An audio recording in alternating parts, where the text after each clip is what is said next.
What's going on, everyone? Today I'm going to be replacing the alternator in my 2003 Saab 9.3 ARC that comes with the 2-liter turbocharged engine. I'm not going to explain the parameters for why I'm replacing the alternator really in depth because I actually just talked about that in a recent video, which you can check out up here. But basically, the battery, or the car, has died twice on me now. Thankfully both times as I was coming back home. The alternator is pretty much bad. I charged up the battery again last night and all day yesterday, and it charged back up to like 12.7 volts where it should. Put it in the car, let it run for 5 minutes, and it was already down to 12 volts using that voltage tester or battery tester or whatever you want to call that thing.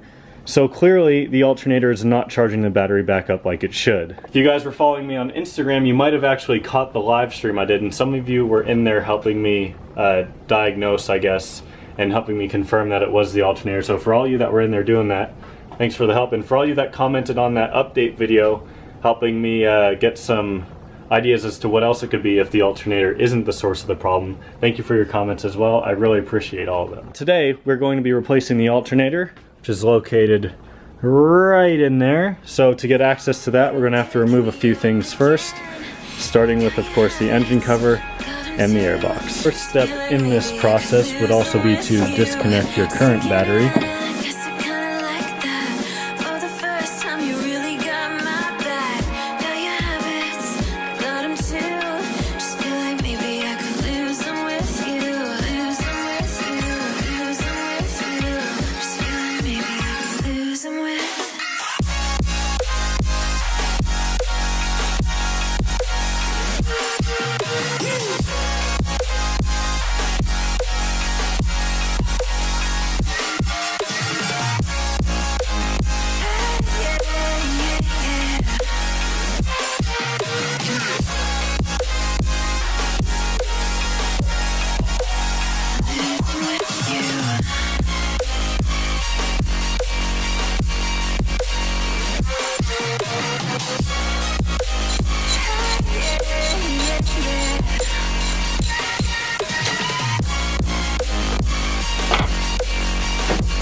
So far I'm making good progress. I figured I'd do a quick update, just to talk about everything that you just saw in the video and everything that I've removed so far.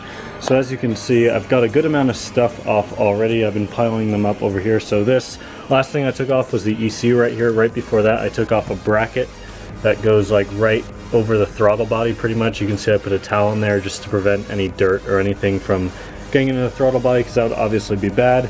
I took off this rubber hose that leads to the throttle body, and I took off the entire airbox, which I might not need to take off now that I'm thinking about it more and more, but it'll at least give me more room and a better visualization of what I'm doing. It'll give me more room, and it takes like 5 minutes to take out, so it's not even like, who cares, whatever. But now I suppose it's time to put the camera back down and get back to work.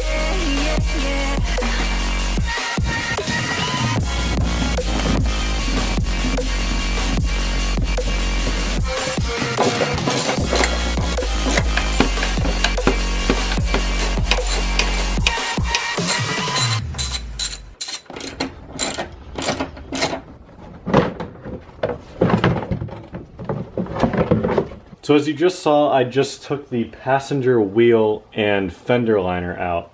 Now, I'm realizing now that I did that, the video that I watched on this install actually has you taking off a lot more stuff than I think you really need to do this job.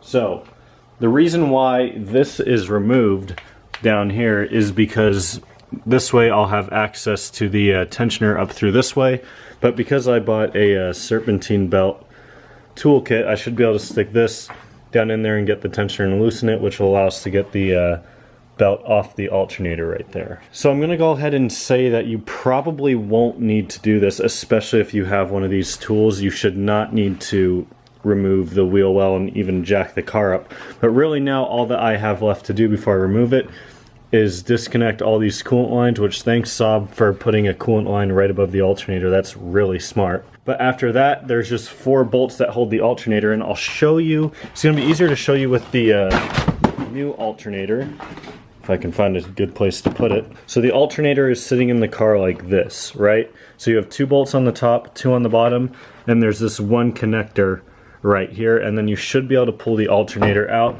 and squeeze it up through there. So can't really film a whole lot of that, but I guess I'll just catch up with you guys when I pull the old alternator out.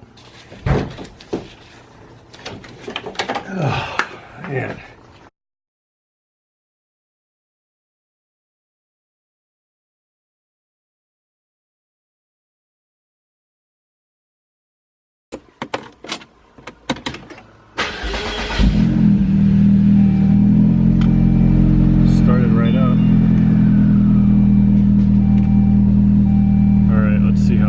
Now test the voltage. Now remember, it was idling at around 12 volts before I changed the alternator out, so hopefully it's going to start charging it up to 14 where it should be. It's already up to 14. It already charged it up that fast. Seems to be idling as it should again. That is an alternator replacement on a 2003 Saab 9, or really any 9-3 with a 2.0 turbocharged motor, or really any 9-3 with the 2.0 B207 motor. Installation is of course the exact opposite of installation. One point I do want to note, on the 2003 and 2004 alternators, you have a separate little bolt that sticks out where you connect the ground cable to. The alternator I got was actually for a 2005 and newer, and it did not have that bolt sticking out, but there was a bolt on the back of the alternator that I was able to stick the ground cable to, and it worked just as well. A couple other notes worth mentioning: you will not need to remove the fender liner and wheel well, or you will not need to jack up the car if you have a serpentine belt tool that can reach down in there under the engine out and release stress on the tensioner to where you can get the belt off the alternator pulley. So I've driven the car about 4 days since the alternator replacement, and all is good so far. So I want to thank you all so much for watching. If you enjoyed this video, thumbs up. So she's back on the road. She's all good to go. Thank you all so much for watching. Thank you all for the help. Ooh, I have the hiccups. Thank you all so much for help on the car. I'll see you all next time. Thanks for watching.